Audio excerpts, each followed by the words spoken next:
Of chiropractic at the Rock Health and Wellness Center, and you are listening to Life with Jason Clemmons, DC. This is Tuesday, January 30th. We're coming to you right here from the Rock Health and Wellness Center studios and 98.7 Walk by Faith Radio and 1420 AM Lubbock Christian Nation. And we are trying this again tonight. Last night we just messed it all up. We were busy all the way up until the time the show started, and we didn't get things hooked up exactly right. And so we kind of just tripped it up, and then right in the middle of my show last night, my social media part of it just crashed on me 3 different times. So we're going to try it again tonight. We're just going to rerun last night tonight, and we're going to see if we can get it done right, because I really think there's some good stuff that we talked about last night. It took me the whole first part of the show last night on the radio to realize that we didn't have the sound right, and it was just all messed up. You know, we got beat last night. So we're gonna the good thing about it is, in life, you get to start over again. You get another shot at it the next day, and we're gonna give it our best shot tonight and see if we can make a better show for you. So thank you for listening. Thank you for being here with us, and we'll see what we can get done. We were not live Friday night because I actually got to do some continuing education with one of my mentors, and I might have mentioned it to you before we got all cut off last night, but I got to listen to a doctor named Dan Murphy. He's been teaching me since 2009. Dan's a dynamic guy. He teaches all around the country all the time, and he is I think he teaches 52 weeks a year or something. He told us this weekend that he'd done like 2,000 seminars that he had taught, and he really is he's a dynamic guy. He's super smart. He's super studied and educated, and I've been very fortunate to kind of get on track with Dan and let him teach me some of the things that he knows, because all he does all day long is read articles, read books, and study. He teaches just a little bit, and he sees patients, and he is, and then he takes off and goes all around the world and does his seminars. And so a lot of the things that you hear me talk about on the show, and a lot of the things that we bring to you on the show, they are things that I have learned from Dr. Murphy over the years, and I really do appreciate his work and all the things that he does for our profession and other professions. And it's usually he's usually about 3 to 5 years, I would say, ahead of the curve. And so the things that I talk about today, a lot of the stuff that we talk about, that I get from Dr. Murphy, it's you'll hear it in the mainstream conversations about 3 to 5 years from now. It's been like that. I'm just about to start my 20th year of seeing patients. Next week, February 7th, I believe, 7 days from now, 8 days from now, I am going to start my 20th year of practicing, and my 24th year coming up in March. I'll be finishing in chiropractic. And so one thing I have learned from Dr. Murphy, I've been with him since 2009, so it's been really handy. He's been great. He's taught me a lot of stuff, and there's a lot of things that he teaches, and then people, they catch up with. And one of the things I just wanted to bring to you right now is just kind of an example of what he does teach that a lot that you don't know, in because there's confusion until you really get deep into a lot of this stuff. And one of the things, just one of the things, and this was from the Journal of Internal Medicine in 2010, Cell Cycle and Cell Death in Disease, Past, Present, and Future, Calcium and Neurodegeneration. There's evidence to suggest that dysregulation calcium signaling plays a role in the pathogenesis of Alzheimer's disease. Various calcium channels and pumps in the endoplasmic reticulum, we're talking about places inside the cell and mostly in your brain, appear to be involved in the dysregulation of intracellular calcium signaling in Alzheimer's disease. Now, what does that mean? What it means is over-calciuming yourself. Calcium, that's not a word, but we just made it a word. Taking too much calcium is not good for your brain. And especially when you link it with glutamate, which is an excitatory neurotransmitter, when you put those two things together, you can get some really degenerative issues going on with your brain. Now, why do I bring that up? Well, because um, if you go down and we keep going down in the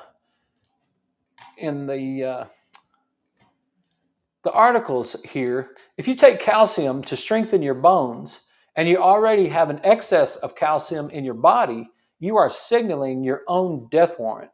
Now, I didn't say that. That came straight from the calcium lie. What your doctor still doesn't know. Dr. Thompson is the one that wrote that. And that's why I bring it to you. And that's what I think is so awesome about some of the stuff that I learned from Dr. Murphy is that is exactly right. That we will take things for our bones. You know, everybody will tell you that, hey, you need calcium for your bones. If you've got osteoporosis, you need calcium for your bones, right? But they don't look at you as a whole person. They're just looking at you. They're just looking at bone physiology. And maybe there is some truth that maybe you need some calcium for your bones. Maybe you need to control your pH level. Maybe you need to do some weight-bearing exercises for your bones. Maybe there's some other approaches for your bones, but what is it doing to your brain? And right down here, excess glutamate can overexcite your nerves. Glutamate works with calcium to stimulate your nervous system. The impacts of excess glutamate in the body is like a car whose gas pedal is stuck, pressed to the floor. Speeding through life virtually ensures that you will experience a major crash due to excessive speed. Too much glutamate will exhaust your nerves to the point of creating health issues. Glutamate is considered an exotoxin. Now, excitotoxin. Excitotoxins are compounds that have the ability to overexcite nerves to death. Too much calcium will work with glutamate to overexcite your nervous system. So we got a bunch of people out there in the world that are taking calcium and taking lots of calcium for your bones, right?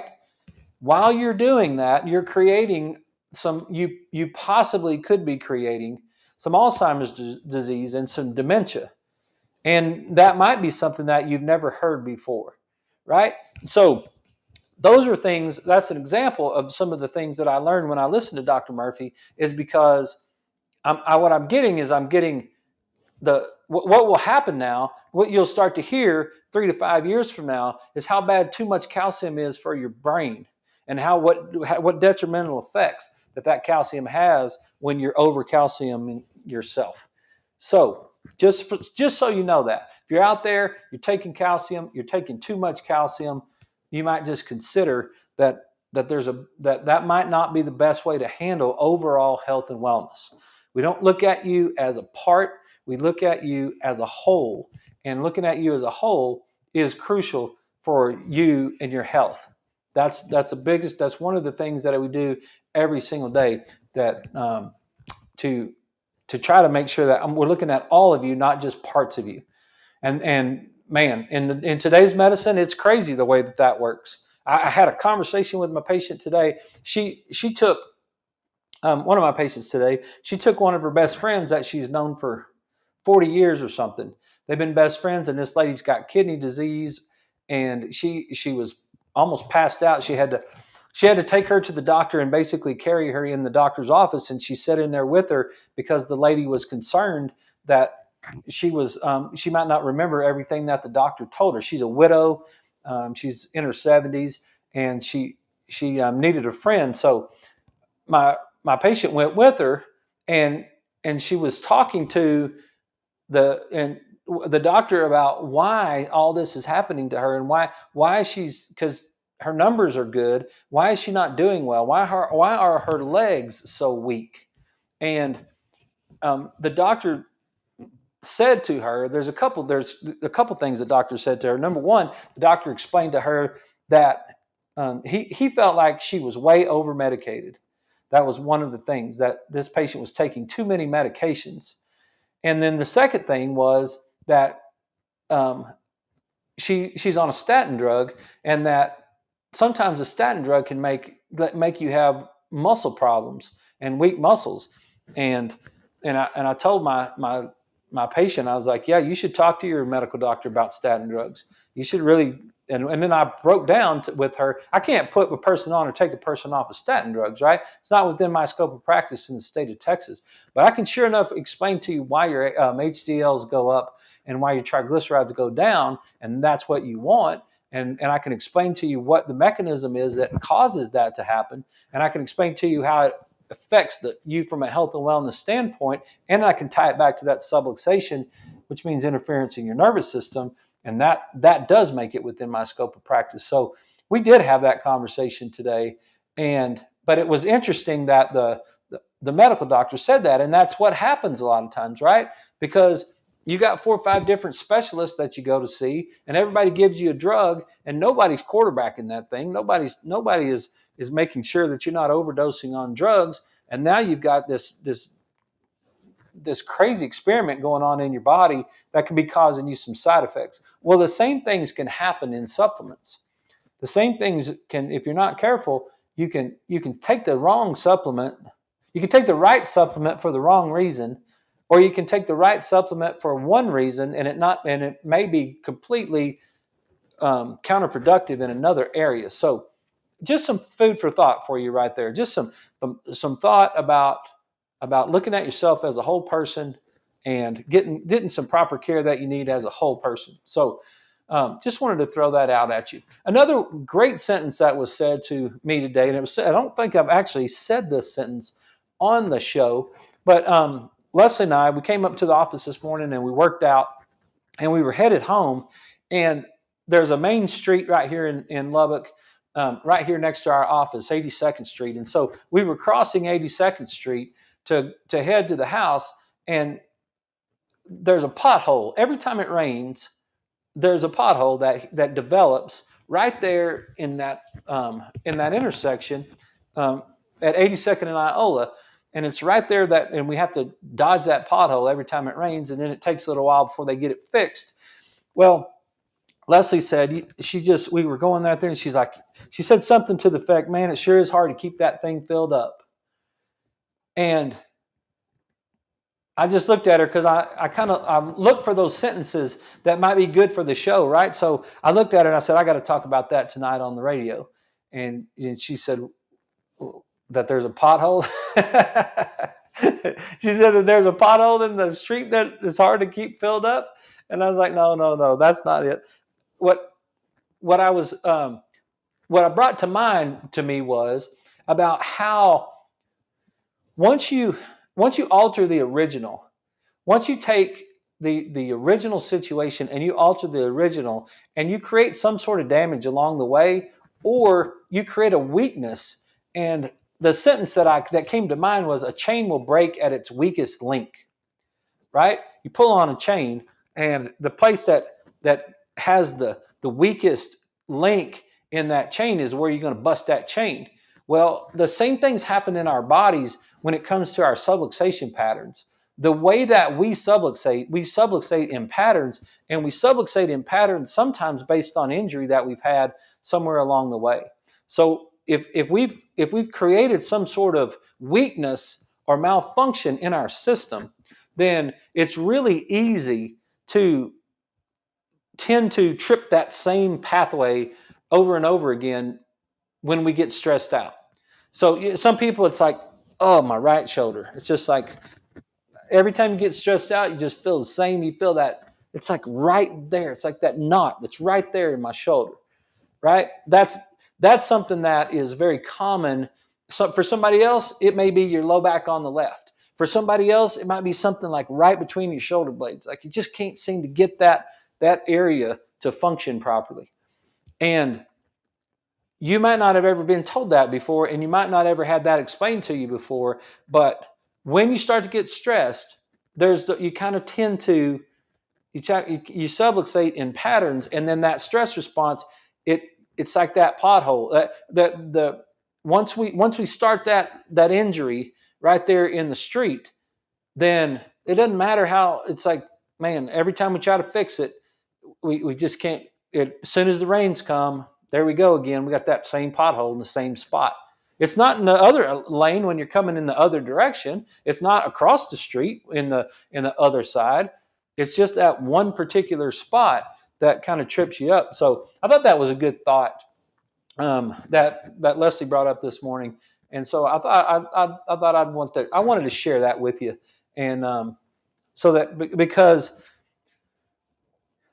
you might be dealing with that. Really, you might be dealing with the way that your body subluxates, the way that your body trips itself, and then you end up with that same type of problem. And we try to correct it. We try to work on it in a way to get it corrected. But that is something that is a phenomenon in the way that the body works. So I want to get into the depth of the show tonight because I want to get into the taking health to church, because we messed it up last night, and I think it's a good sermon, and we got to listen to Pastor Tommy in the Hillside. And for those of you that don't know, what we do is we take Monday nights is usually that we do it. We take health to church. So we take the lesson that we learned from Hillside Church on Sunday, and then we try to apply that lesson to what's going on in our lives on Monday and Tuesday and Wednesday and Thursday, right? We want to take that, and I think that's what the body of Christ is supposed to be doing. And I think there's a lot to learn when it comes to health. So what we try to do is we try to take it and we try to apply it to health. And if you guys have been watching the show, you know that. So what we've been going through mental health in the Bible. And if you got a question, anything, you can leave me a chat. You can send me a text, 806-794-0400. While we're going through this, I'd be glad to answer any of your questions. But so we've been going through mental health in the Bible, and this week we went through stress and burnout. And there was some really good stuff. Pastor Tommy, I believe he lives in Amarillo and comes down and teaches. They've got like 10 different campuses or something. They got a great team that teaches. And he said some things that were really, that some of the things I'd never heard before, and some of the things I wanted to address tonight. So let's get into that and see if we can make this thing work tonight. And when we're taking health to church. So what he's talking about is stress and burnout. And one of the things that he brought to my attention was, if you have a vision and you have love, then you're going to end up with stress. And I thought about that for a second, and he was basically, what he was saying is, if we have a why, right? If we have something we want to get done for our family, just take your family for example. If you have some vision for your family, something you want your kids, do you have something that your kids that you desire for your children? Do you have something that you desire for your spouse? Do you have something that you desire for your friends or your community or your church or your school or whatever it is that you do, right? You do. And if you love those people, then you're going to develop some stress, because it's just not smooth. There's challenges. That's why I love football so much. It's like it's just challenges. Like, you're going to throw interceptions, you're going to fumble, you're going to jump off sides, you're going to get holding penalties. There's just the other team's trying to win too. There's so many things going on. You just gotta be calm, play the next play, keep moving forward. Don't give up till there's no time left. Right? You got to just keep on going. One of my guys told me yesterday that he just about turned the game off at halftime because the Lions were beating the 49ers 24-7 at halftime. And he said, I got a book ready and I was just going to read a book. And he said, I gave them one more chance. And that one more chance, they came out and scored. So I just put my book up and watched the deal. And I just kind of laughed. I just was looking at it 24-7 at halftime. I was thinking, well, we better get this thing going, right? There's no way that game's over at halftime. It's halftime. So there is some stress that's involved sometimes. And if you care enough about something, you're going to end up with that stress.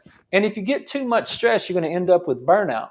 And one of the things that Pastor Tommy presented was the design within us has an impact on our stress. And I said amen to that, because I was like, you betcha, the design within us has an impact on our stress, because we were designed to work and we were designed to rest.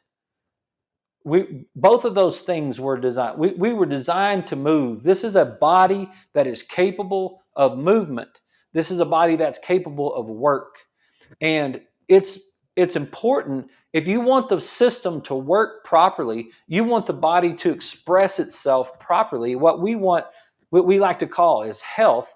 If you want your body to express health, then you got to use it like it's supposed to be used.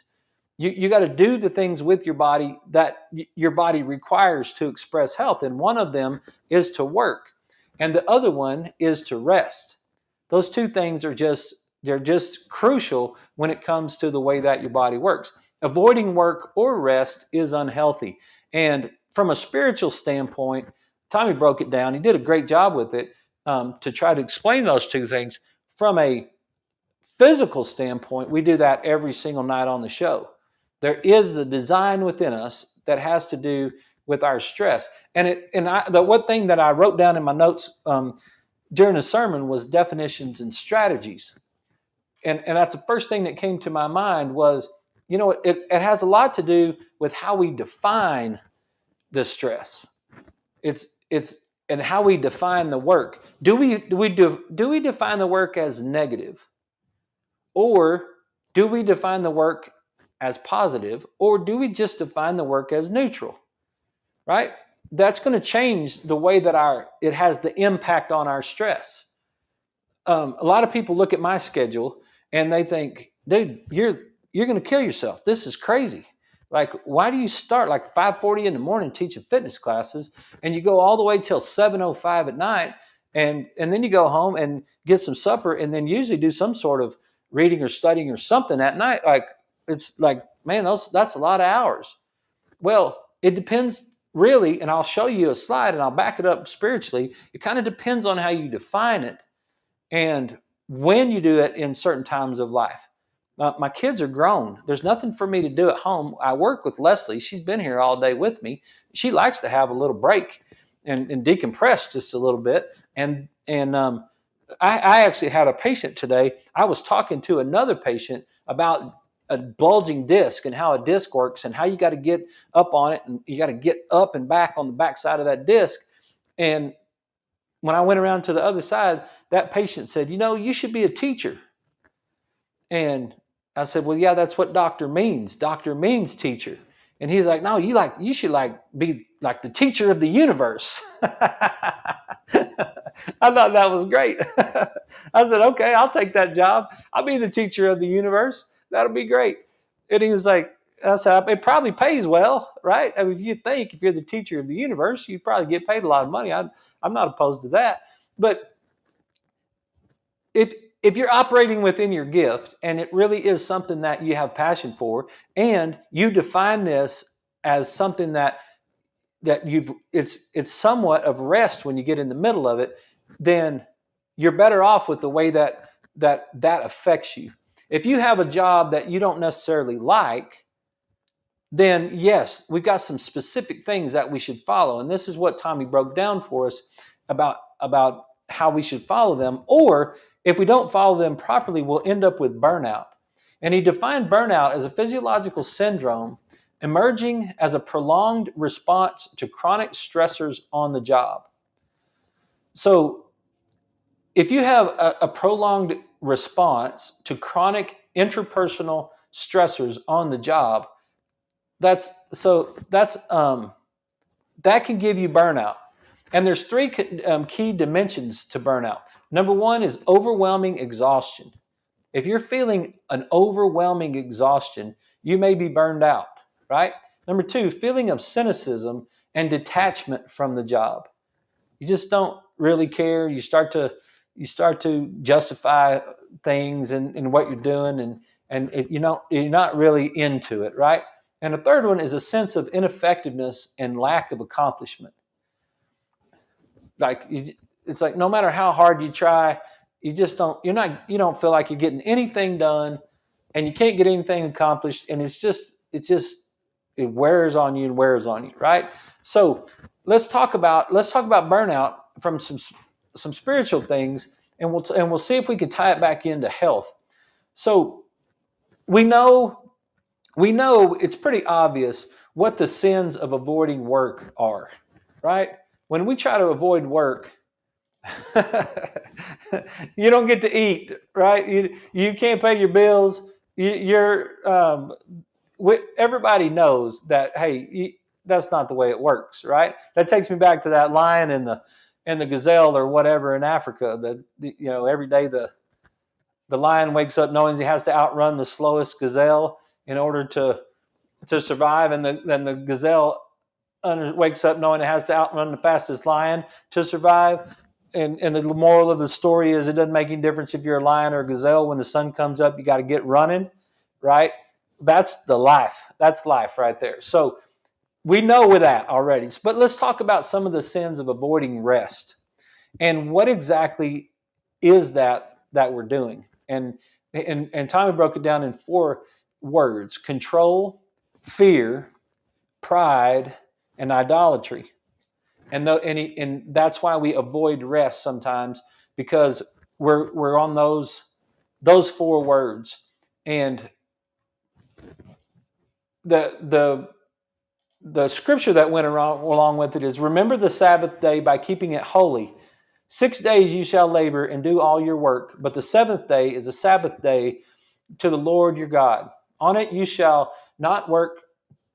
You shall do not do any work, neither you, your animals, nor the alien within the gates. For in 6 days the Lord made the heavens and the earth, the seas, and all that were in them, but then he rested. Let's go to a break right now, and then I'll be right back.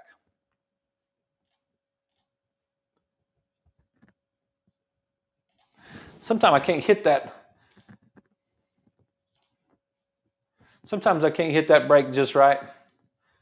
And I know you can't hear it, but I can hear it in my headset, and I messed that whole thing up. But for in 6 days the Lord made the heavens and the earth, the seas, and all that were in them. But he rested on the 7th day.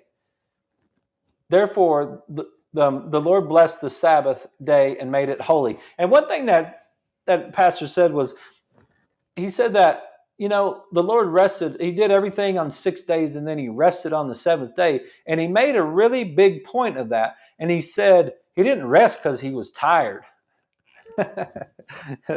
And I laughed a little bit when he said that, and inside my head I thought to myself, that's true.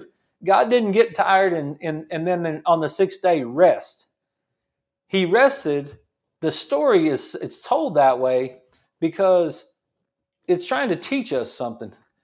It's trying to teach us that, hey, look, there's an order to things.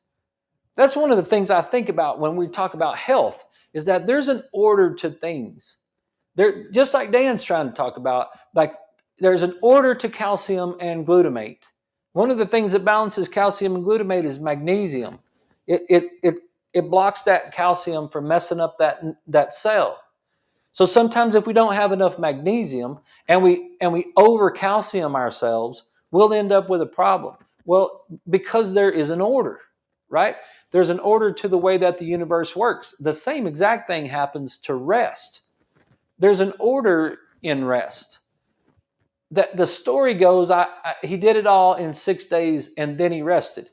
And he's trying to tell us that hey, look, avoiding rest is not going to get you further down the road. Now, I want to make sure that we get really clear about that. And we're just about to come back from the break. And when we come back from the break, we will get into that just a little bit heavier right there. But the 4 words, number 1 is control. I avoid rest because I need to control my world. I need to control my day. I need to control my office. I need to control this practice. I'm the one. I need to make sure that I'm in control of everything that's going on. I don't want to give up any control of anything at all. I don't want to delegate anything. I want to be the one that controls everything. And I don't have time to rest because I got to do all this stuff. Let me get back from the break. Hang on one second.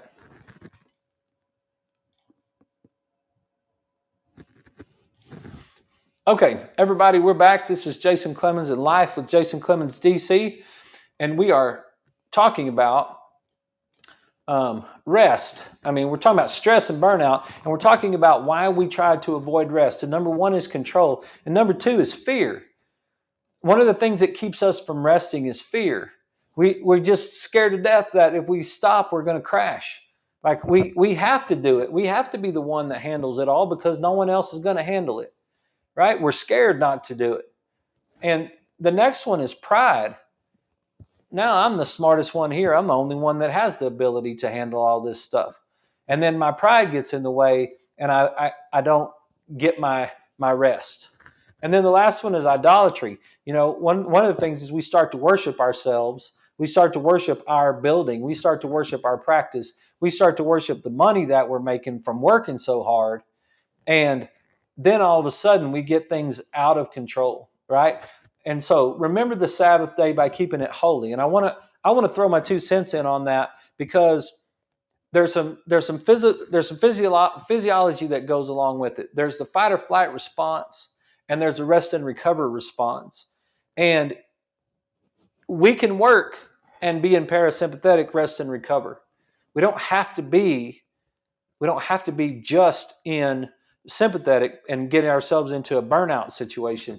And the other thing, if you want to talk about it, and we tried to mention it last night, but we kept getting cut off, was hormesis. You can look up that word, hormesis, Hormesis, I believe is the way that you spell it. And hormesis is to break it down in a simple way, is just to kind of say that, hey, there's a certain amount of stress that's good for us. They're like exercise. You want to go push yourself a little bit. This morning, Leslie and I did a HIIT workout. We worked on the bike. We did some ring lat pulls. We did some step ups. We did some push press. We got after it pretty good. And we did 5 rounds of that. It took us 20 minutes to get it done. And that was stressful on our bodies. My heart rate got up and is somewhere in 153, 158, I think was maximum heart rate that I got to during that, or at least what I measured during that workout. And so the way that stress works on my body can be advantageous for my body. It's actually part of the way that my body is supposed to function. So I don't need to be trying to avoid work or trying to avoid rest all the time because I've defined it that way. And I think the way that you define some of those things has effect on how your body will function during that. So I'm going to come back to this slide here in just a second, but there was it was a good conversation that he brought up, and this was between Moses and Moses' father-in-law, Jethro. And you guys have read this before in Exodus 18, 13 through 23. But, you know, Moses had led his people out of Egypt. They'd been enslaved. And what the pastor said is it seems like there's about 2 million people that Moses was leading for a 40-year period of time, kind of out there in the wilderness, right? In the desert. They were just by themselves. And Moses had a lot of pressure on him. He had a lot. And we talked about that in one of the previous shows about how he was ready to give it up, and he asked God to kill him because he's like, dude, if you're going to treat me like this, you might as well just take me out, right? And so we know that sometimes we can get our bodies into a level of stress that we just can't handle. It's too much. Well, Moses was doing this. And so here's a conversation between Moses and his father-in-law. Now, this is the first time that I really broke it down. I'm not an Old Testament guy. I'm more of a New Testament guy.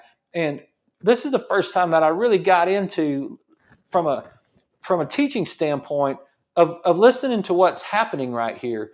But I don't know Jethro to be this major wise guy, right? Like, he's not an apostle or a prophet or whatever. He's just Moses' father-in-law. Like, I don't remember growing up learning all about how smart this guy was, but he had some wisdom, and he had some wisdom as an older man, and he tried to tell Moses, hey, look, and this is kind of the conversation that went on right there. And it said the next day, Moses took his seat to serve as judge for the people, and they stood around him from morning until evening. And then, like, there's a bunch of people, right? And they standing around him could have been lines that were, half a mile long or something, that of people waiting to get their disputes settled with Moses. When his father-in-law saw all that Moses was doing for the people, he said, "What is this that you are doing for the people? Why do you alone sit as judge while all these people stand around you from morning until evening?" He's like, "Why are you doing this way? This is not going to work." And Moses said, "Well, because the people come to me to seek God's will. Whenever they have a dispute, it is brought to me, and I decide between the parties and inform them of God's decrees and laws." Moses' father-in-law replied, "What you are doing is not good, and you and all these people will only wear yourselves out. The work is too heavy for you, and you cannot handle this load." He's trying to tell him, he's like, "Look, I've been around long enough to know. I can tell you right now, the way that you're approaching this thing is you're going to break yourself down, and this is not going to work the way that you think it's going to work." And he says to him, he says, in quote, he says, "Listen now to me, and I will give you some advice, and may God be with you." I thought that was super great, the way that was said. Look, I'm going to present for your consideration is basically what he's saying. And you can take it to the Lord and you can see how it works out with you. He said, "You must be the people's representative before God and bring their disputes to him. Teach them the decrees and laws and show them the way to live and their duties that they are to perform.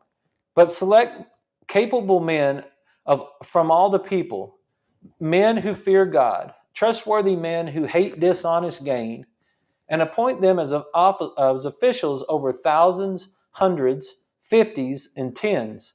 Have them serve as judges for all the people, for people at all times, but have them bring every difficult case to you. The simple cases they can handle themselves. That will make your load lighter because they will share it with you. If you do this, and God so commands, you will be able to stand the strain, and all these people will go home satisfied." And that really hit me pretty good because it's like, like I've learned a lot from my father-in-law over the years that he was alive by watching him work and watching him be a dad and be a husband and doing the things that he worked. He never really had that kind of conversation with me, but I watched him by example. And, he was a good father. He was a good father to Leslie. He was young in the beginning and kind of it was really difficult for Leslie's brother and sister sometimes because he was so young and it took him a while to learn. But by the time he did learn, I learned a lot from him. I learned a lot from him about family. I learned a lot from him about business. I learned a lot from him about work ethic. But there was some wisdom to be taken right there. And what hit me right there is you must be the people's representative before God and bring their disputes to him. That's kind of the way that as a doctor, I kind of feel that same way trying to help the people that I'm taking care of. I'm not trying to be Moses or anything. I'm just saying that I feel that same thing sometimes. It's like, look, there's an order to the universe. There's an order to a family. There's an order to our spiritual lives. There's an order to the way that our bodies work, right? That's what we're trying to teach. We're trying to teach that there's an order. If you want to express health, if you want to be able to handle the load, if you want to be able to carry your cross forward, if you want to be able to make something out of your life and keep your life functioning properly, what I truly believe is that there's an order to that. There are certain things we should eat, and there are certain things we shouldn't eat. And I know that you can get into Leviticus and you can talk about some of the things from the Old Testament, but I'm talking that like Hershey's chocolate wasn't around when Leviticus was written, right? We're in a different time, and we need some teachers that understand the times that we're in now. We can't just keep going back to this whole thing and expect to break the order of things and not pay the consequences of them. And so there's some things that we should watch about what we eat. There's some things about how we sleep. There's some things about how we move. we should really consider drinking, what we drink, right? One of the things that Dr. Murphy said this weekend, he's like, just straight up talk to us at the deal, at the continuing education class was, look, stop drinking alcohol. And he broke down the physics of it. And hopefully maybe I'll get to it sometime soon in one of these shows. But he's like, the cancer rates in people with alcohol is just way higher. It's like, and the other doctor that presented, he's all about, he's like, man, let's go have a beer. He's like, yeah. He's like, and he actually showed some literature about the hormesis, right? There's some desaturases and some aldehydes and all that sort of thing that goes along with drinking alcohol. And some people have a genetic disposition of breaking those things down, and some people don't have a genetic disposition of breaking those things down. You turn alcohol into an aldehyde, and that's a toxic thing for you. So you got to watch out how the physics goes with the biophysics, the biochemistry, as the word I'm looking for, that goes in that alcohol. And we need an order to that. We need to understand that. We'll make an argument for it, but that was one of the things. Dr. Murphy just came out and just said that, and so we're trying to teach the things that you can resolve your own disputes, basically, right? You can dissolve those disputes, and then I've got to do a better job of teaching my team. Look, I don't have to handle every single question. I don't have to handle every single thing. Kim and Brooke and Leslie they're good at handling some of those things, and I will gain some rest if I will let some other people answer some of the questions. That's kind of what I took from that right there. There's something that I can do about that. And then he got in and said, rest is not a time issue, it's a trust issue. And in my world, yes. How many of you do that same thing? You laugh right there because you're like, okay, I could find time to rest if I wanted to, but do I really trust in the rest? Or do I want to control it? Am I fearful of it? Right? What exactly is it? It's and less can be more. Right? I can actually be more effective if I use less energy than I can sometimes if I use more energy. That's another thought for us right there. And then what the pastor did a good job is he broke down the structure of health, the structure of being able to avoid burnout. And with them, they do staffing, culture, and systems. And he wants to make sure that he gets the right people around him to do the things that he needs. I had a conversation with one of my ladies last week about a chef. She's like, she has a lot. She's a mom and she's a wife, and she takes care of some things with their business, and there's a lot of things going on for her, and she gets a little bit overwhelmed trying to make sure that everybody eats everything that they're supposed to eat. And I said, you ever thought about getting a chef? And she was like, are you kidding me? My husband would blow a gasket if I mentioned that. He would think I'd lost my mind. And I was like, what is it that we have such a fear of and a control issue with when we're trying to staff our lives? This year we got this building in 2021. I found somebody to handle the front, the flower beds. Kayla handles our flower beds, the White Lily. If you're looking for somebody, she's great. You can look her up. But it's such refreshing for me because I've got somebody that will handle that situation. I've got somebody that handles cutting the yard. I don't even own a lawnmower.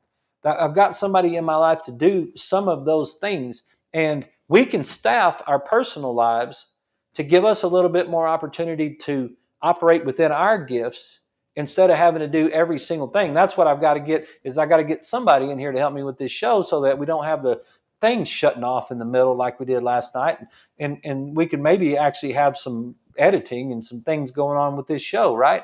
That'd be a great thing for me. Get the proper people around us to give us the opportunity to work and give us the opportunity to rest. And then help with the culture. This morning at our staff meeting, we talked about subluxation, and I showed them the energy ball.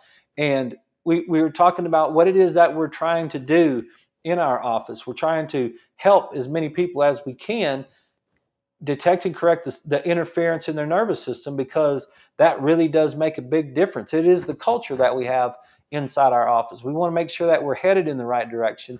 And then we want to build systems to make sure that they work right. That we want to build systems at home. We want to build checklists and systems in our own home to make sure they go right. We want to build systems in our workout routine to make sure that our workout routine is getting covered. Like that's what Tuesdays and Fridays is, our HIIT workout day, and then we do extra stuff on those other days, right? But I needed a system, and I lived for a long time without a system, and it created disease in my body. Like it didn't manifest anything that I know of, but I wasn't healthy during that period of time. I was way overweight, and I wasn't healthy, and it was bad because I didn't have a system. And now, over the last 4 or 5 years, I've developed a system, and that's much better. We've developed a system on what we're going to eat, right? What do we got today? I got 3 more days, I think. Then it's been 23 months. And on the 2nd, it'll be 23 months of a system of things that we're going to eat and the things that we're not going to eat. So ignoring these steps causes stress for you and everyone around you. That's one of the hardest things that it took me such a long time to learn, is because Leslie got healthier when I got healthier. So my impact was way better. When I got healthier, my whole family got healthier. And I don't have any idea what took so long for that to happen. But and I've said, you guys know that, but if you're not handling your own health, you're not just making yourself sick, you're making everybody else sick. And that's that everybody else in your family. So it's something that we might could think of. So he said some warning signs of burnout. What are some of the warning signs of burnout? Well, we ignore our Creator's commands. We ignore the way that our body is supposed to work. We ignore the sleep we're supposed to get. We ignore the food that we're supposed to eat. We ignore the exercise. We ignore the social life. We ignore those things that we're supposed to do, right? We refuse to see what other people see. Sometimes it's the only thing, we're the only ones in the room that can be right. We believe success hinges on us. And sometimes it does. Sometimes success does hinge on us. But we can get better. Together, everyone achieves more, right? That whole team acronym. So we really do need a team. We can get way more done if we have a good team. We think only we can discern God's wisdom and insight. Yeah. Sometimes these hit hard, when you read them, right? We overestimate our energy levels. We overstate our ability to handle the load. I get myself into that a lot of times. I think I can get it all done, but sometimes I can't. I got too much to do, and I make myself do things that I shouldn't be doing, and I mess that up. We disregard our limitations. That's another one. We think we can get more done than we can, and sometimes that messes us up. So what are the wisdom steps to avoid burnout? Well, we recognize God's commands. We recognize the order of health. If you want to avoid, one way you can avoid burnout for yourself is recognize the order of health. Recognize the kind of the fundamental things of health that you need in order for you to function properly. Are you getting the rest? What are you drinking? What kind of foods are you eating? My lady we were having the conversation that took her friend to the doctor. I was talking to her about, she was taking statins, and I was talking to her about what's going on with your cholesterol, and why do you have cholesterol? What is cholesterol used for? All those things, right? And she's like, well, I've tried to really clean this up. I read every label of everything I eat. And I didn't say any words to her when she said that to me, but I knew in my own heart that I've got a longer way to go, because if you're reading labels, you're losing. because there is no label. There's no label on raspberries other than raspberries. Like, there's not a label to read. I don't have to read the ingredients of blueberries, right? I don't have to read the ingredients of eggs. It's just eggs. There's not a label on there that's got an ingredient label. I'm not worried about what I'm eating when I'm eating my grass-fed meat. I know what that is. I know that what's in it. I know what's in a sweet potato.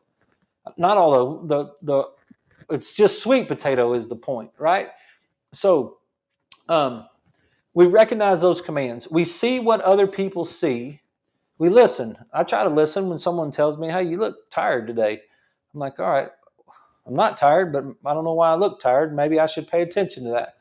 We believe success hinges on others. That's something I don't do very well, but I do it from a team standpoint. I just sometimes I need to do a better job with understanding my team, right? I lived my whole life on a team. I do understand that. We think others can discern God's wisdom and insight. Yeah, God doesn't just speak to me by myself. He speaks to a lot of people, all of us actually. We recognize our energy levels. When do we need a rest? When is it that, like, hey, look, I got enough energy to handle this day? What do I need? Do I need to rest? We identify our load capacity, not just I don't just identify my load capacity or overstate it, but I also I try to understand the load capacity of those around me, my whole team, right? And then we confess our limitations. Some things we're just not good at. We need to address those things that we're not good at and try to make sure that we can handle those things, right? So another good thing is to find a time, divert daily, he said. Find a time daily to decompress. Every single day, find a time to calm down just a little bit. See if you can take some breath, take a little time to go for a walk, give yourself just a few minutes to calm down. And then withdraw weekly. Find a day to rest. Find sometime in the week to rest. And then the last one was abandon annually. Find 3 or 4 days to get away. This last Christmas, we took 10 days off and it was great. And I'm probably going to do that for the rest of my life. I've already looked at the calendar for next year, and the calendar for next year is looking like it's going to be 2 weeks. It was really good for me to do that. I wasn't quite prepared in the way that we handled the things, so I got to do a better job next year to be able to kind of set that up so that I can take that time off. But it was really good to take that time off and kind of recharge and refresh. And so that was really good. And one of the things that Pastor mentioned was, who am I becoming, not what am I accomplishing? And that was pretty good reflection, right? How am I handling myself properly, or am I just trying to just be successful? I thought that was good. So I want to get back.